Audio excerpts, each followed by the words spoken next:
Okay, magandang gabi po, Luzon, Visayas, Mindanao. Nandito po si Joe Castillo ng Executive Vice President ng CNN Headline News Radio Program. Okay, pasok.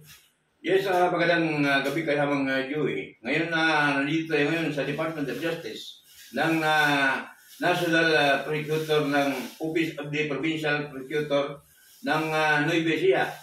At alamin natin dito sa atin na Overall Chairman kay Overall Chairman Saldi Galicia. Patungkol dito sa dumating sa kanya na summon singaling sa Office of the Provincial Prosecutor na pirmado ito ng Chief of Police ng PNP ng Talavera, Nueva Ecija. At ito naman ay pirmado rin dito ng Diana Cabrera ng Admin Assistant ng Provincial Prosecutor. Alamin natin, Joey, kasi dito nagtataka tayo dito sa ating coverage. Okay. Na itong kaso na ito, ang owner talaga ng lupa, tungkol sa problema ito, si Overall Chairman Rizal de Galicia. Ngunit ito ay hindi ito nagdaan sa barangay. Tama.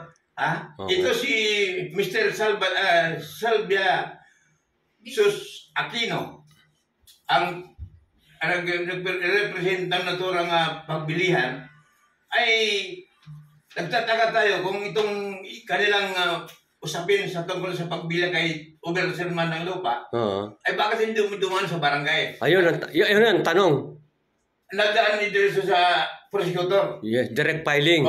Pero ayon sa ating kaalaman, dahil hindi naman ito ignorante na kaso, kundi talagang kaso ito na kailangan bigyan ng atensyon. Yes, ma-action ang kagad. Ngayon, nagtataka tayo.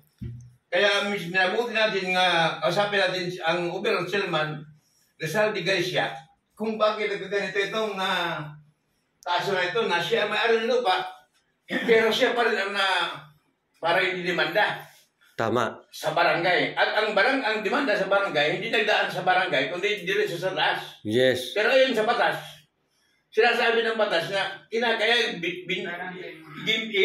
linagay ang barangay para sabihin, dyan ang mga kaso mamabuhan sa baba, dyan mo na isisettle. Sa barangay. Sa taas. Dapat. Alamin natin ito kayo, Chairman Rizal de Galicia, kung ano ang paano nangyari yung hindi naman sa barangay. Pero bukas, may sinasabi na magkamasisidin na ito ayon sa ating pagkakwentuhan sa kanya. Okay. Chairman Rizal de Galicia, ikaw muna lang ito ang lupa na bibilihin ni Mr. Sylvia Aquino. Magandang gabi, Overall Chairman.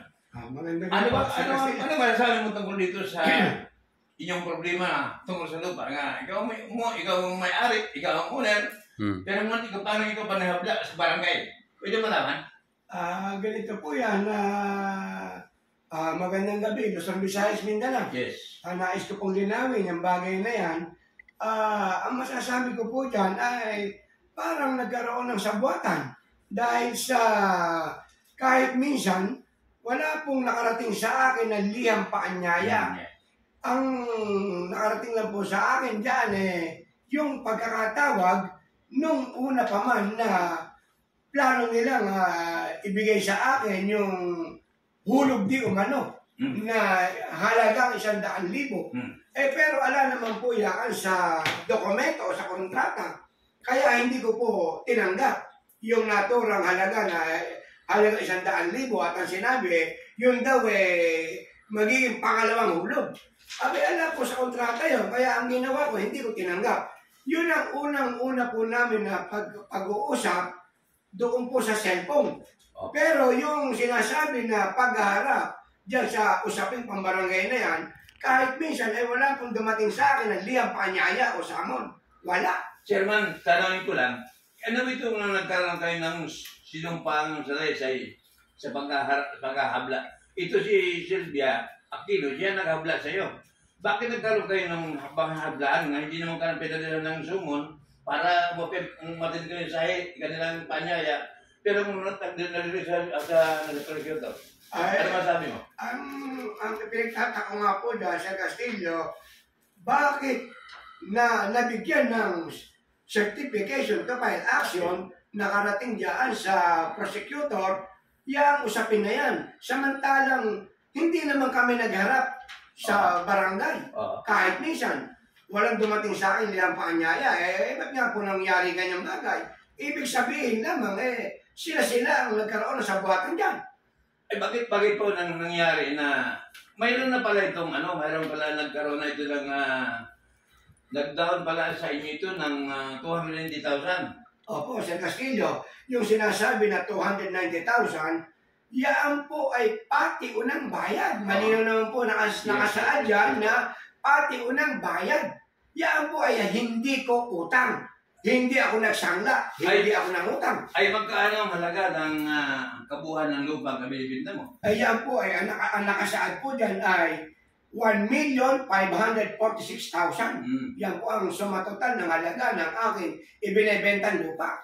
Samantalang sila po ay nagpati unang bayad na 290,000 sa madaling salita. Yan po ay lumalabas ng earnest money. Sir Castillo. Hindi ko po yan utang. Hindi po yan sangla. Yan po ay pati unang bayad sa lote kong ibinebenta sa kanila. Yes. Pero nagkaroon ba kayo ng pag-uusap na ng sa prosecutor itong yung nag-complain against sa'yo? Nung unang pagharap po? Nung unang pagharap na napagkasunduan doon, ang sabi ng kagalang-galang na mahal na piskal, bayaran na lang. Yung natitirang kulang pa na kabayaran. Ang sabi, para hindi naman mawala ng kabuluhan o saysay, yung pinatiun ng bayad na 290,000, bayaran na lang. Yes. Kasi harap-harapan sinabi ko sa kanila na kailanman ay hindi ko isasauli, hindi ko ibabalik yung perang 290,000. Wala akong ibabalik at wala silang sisingilin sa akin dahil ako'y walang utang. Dahil ang 290,000 pesos, yan ay pati unang bayad. Malinaw pa sa sikat ng araw, nakalagay sa kontrata, sa dokumento, pati unang bayad. Kaya ako'y walang utang. Pero bukas, Oberterman, Rizal Garcia, itong usapan nyo tungkol dito sa kulang pang kanilang dapat i-fulfill na yung pagbayad dito sa lupa mo. Bukas, anong masabi mo? Meron kayo communication mula noon, pagpunta mo dito hanggang ngayon? Wala po. Sa Castillo, hindi naman sila tumatawag sa akin. Basta ang napagkayari ang usapan, nung mga oras na yon, nung nagharap kami sa harapan ng kagalang-galang na piskal, ang sabi ni kagalang-galang na piskal Attorney, ayusin niyo yan, yung problema na yan, para wala na maging problema. At malino yan sinabi ni Sir Galicia na wala siyang ibabalik na pera dahil wala naman siyang utang. Dahil ang 290,000 na binabawi niyo, ang sabi ni Sir Galicia ay pati unang bayad or earnest money. Yan ang sabi ng kagalang-galang na piskal. Kaya, Uber Salman Saldi Garcia, ito na ko itong kaso mo dahil takakapagtaka, hindi lang ito ang kinukover natin. Opo, Sir. Buong Pilipinas, nag-cover tayo. Pero ibig sabihin, itong kaso mo dapat sinitil dito sa barangay. Sana.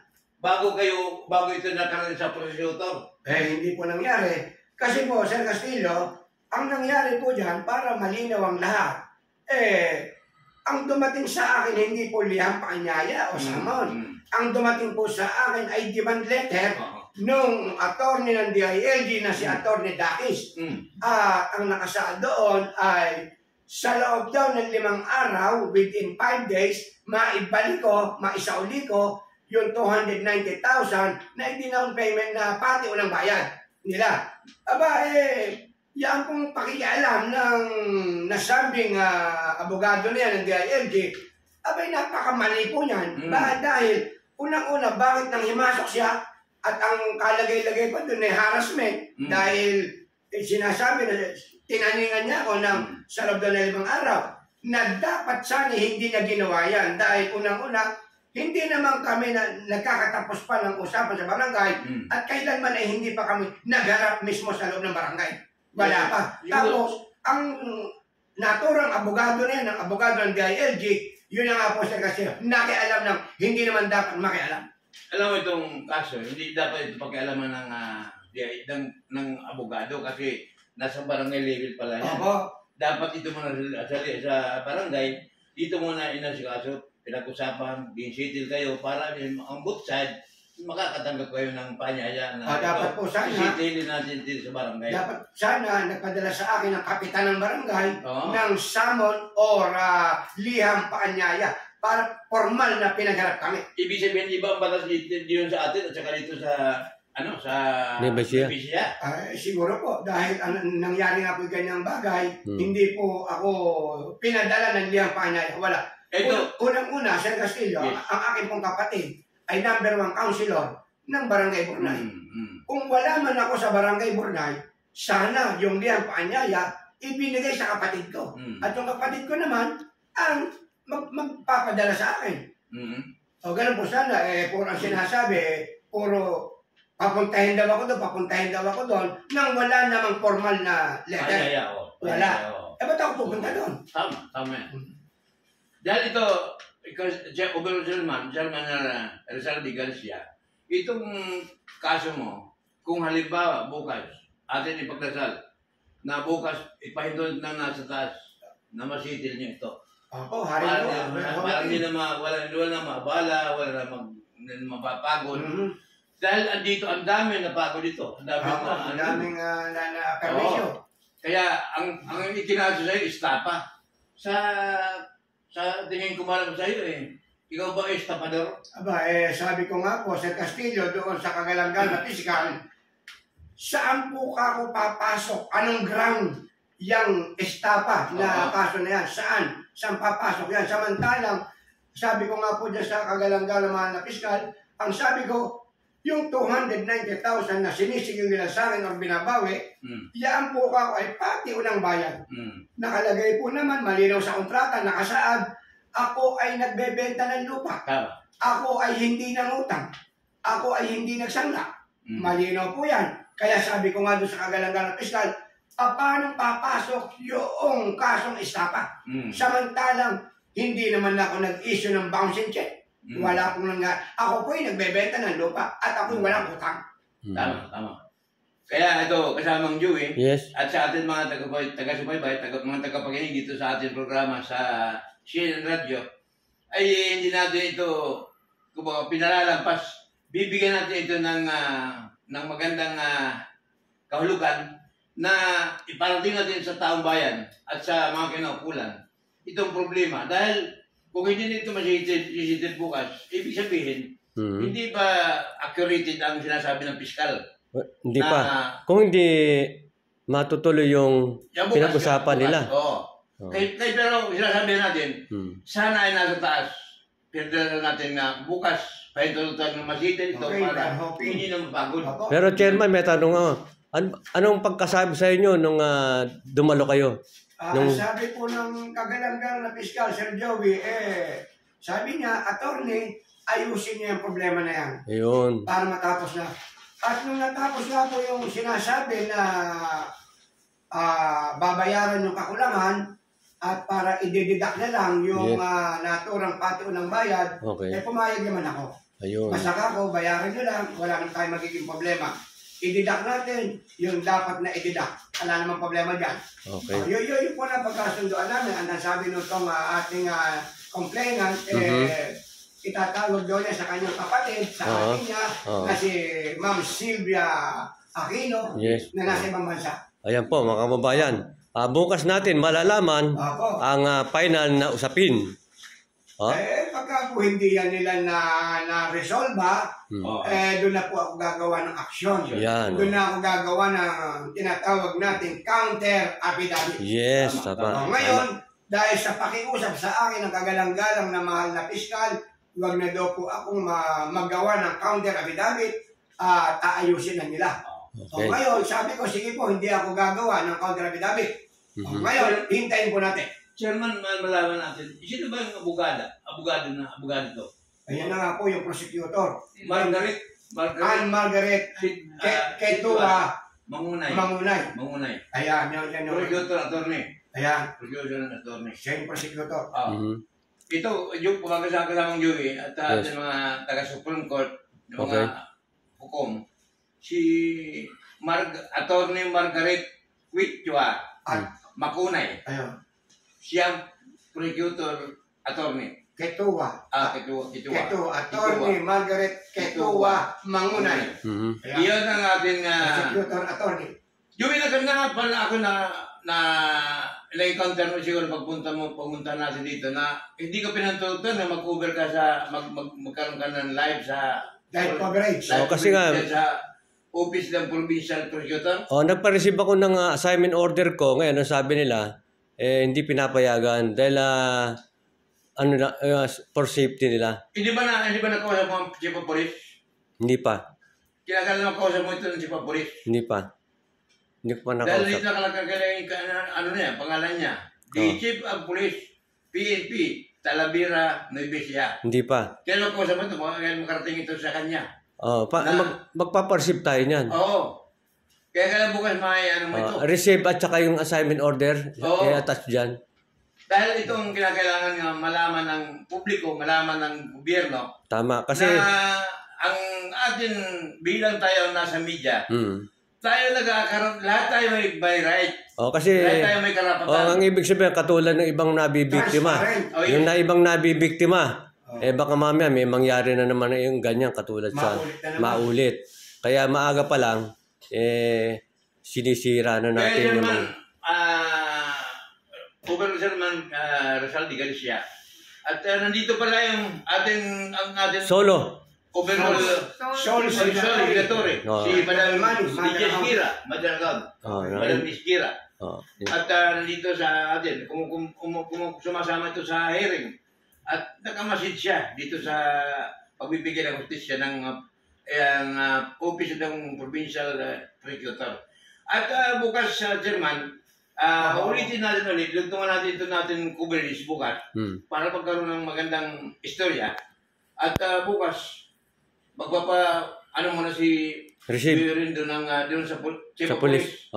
Pupunta muna tapos sasabihin nga mayroon kaming coordination sa prosecutor para pumunta yung chief of police na manduhan yung security doon na bigyan ng coverage Tama. time Ah. ang ating pagpunta dito sa provincial provincial prosecutor ng Nueva Ecija. Coordination yun, coordination. Yes, oo. Okay. Salman, hindi muna tayo maghahaba ng ating pag-uusapan dahil mas marami bukas, mas maganda bukas ang katanungan natin.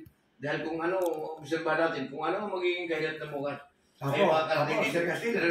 Dadagdagan natin dito sa dokumento. Opo. Okay, para samantala, kasamang Dewey, Yes. yun lang muna natin pag-uulat mula dito sa provincial prosecutor ng Nueva Ecija. Okay. Mula dito sa CNN. Kasama ko si Joey Orendo, ang publisher ng CNN, at ang ating mga kasama, si Mang Biggs, Yes. at si Michi, at saka ating ginagalang na Solo signatory. Secretary, Madam Lidia Esquira, ng Mother. Account, Global Money. Global Money, Mother Account. Mother Account Foundation, ng Manila. Ngunit ang layo, ano? Ang layo, kung ano pinunta natin. Tapos, Galing. kasama na ng driver. To si... Alam na natin na. Ayan ang, Ayan po ang... siya po ang personal driver. Auditor. Auditor. Driver na auditor pa. Auditor yan. Ng Mother Foundation. Ayan. Siya po. Pasamantala kasamang Joey. Siya po ang masisipag dito. Okay. Yan. Pasamantala Joey, yun lang muna natin. Okay. Yun lang muna natin ginawang live interview kay Okay. Governor Sherman Rizal de Galicia. At bukas, magkakaroon rin ng evaluation nito ating coverage dahil hindi natin, kumbaga sa natin, hindi tayo maranahimik. Hindi natin bibitiwan. Okay. Okay. Okay. Hindi tayo, ayaw natin maging ignorance at below. Yes. Ignorance of the law. Oo. Excuse naman. Okay. Kaya bukas, maraming salamat kasamang Yuwen sa ating taga-sababay, taga-pakinig sa ating CNN Headline News. CNN, Headline News. Radio program. At ito ang ating masasabi. Pag may katuwiran, ipaglaban. Maglaban. Okay, magandang gabi po. Maraming salamat po sa inyong lahat na, nanonood at nakikinig. Ako po si Joey Oriendo ng CNN Headline News Radio Program at si Mr. Joe Castillo ng Executive, Vice President ng CNN. yes, Vice President ng CNN Headline News Radio Program. Okay. Okay, God bless. Okay.